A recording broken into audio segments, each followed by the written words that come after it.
And I'm representing the Movement for People's Council today.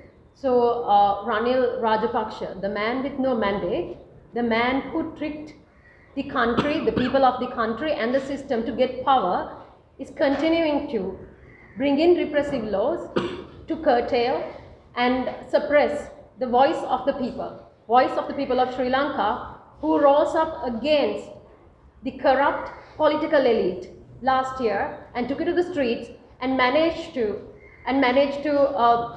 chase away a similar president who was staying in power. So why is he doing this now? Because since the end of the Aragal, since last year, the Ranil Rajapaksha continued to bring in different types of laws. He brought in a Rehabilitation Act.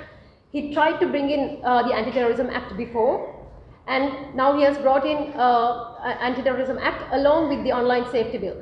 So with this, they justify or they decide what is considered as truth.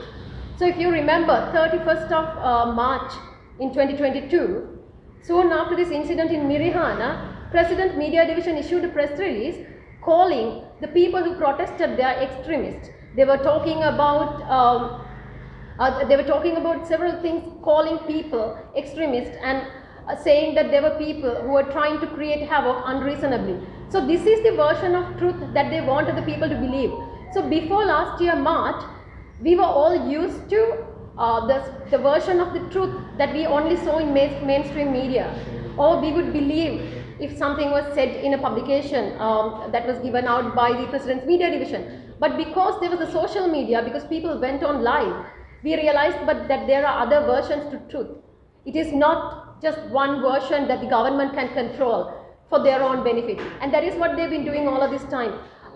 Controlling the truth, controlling the narrative of the truth to support them to keep their power, while supporting the business elite to continue corruption in Sri Lanka.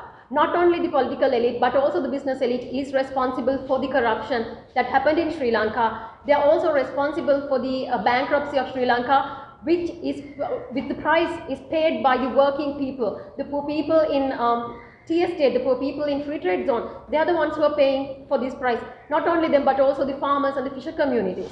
So by bringing in Anti-Terrorism Act, so by bringing in online safety bills, what the government is trying to do is to control the voice of these people, individuals, the citizens of Sri Lanka. So they can continue the narrative, they can imprison whoever speaks up against the government, whoever decides to be a whistleblower, whoever decides to speak for the people. So this is the narrative, or this is the plan of Ranil Rajapaksha to continue his agenda, going away to continue to sell public property and continue to support the IMF agenda. So I ask all of Sri Lankans to do not bow down to this, because make sure if you are going to sit home while your rights are violated today, by the time it's your children's time, there won't be any rights for them.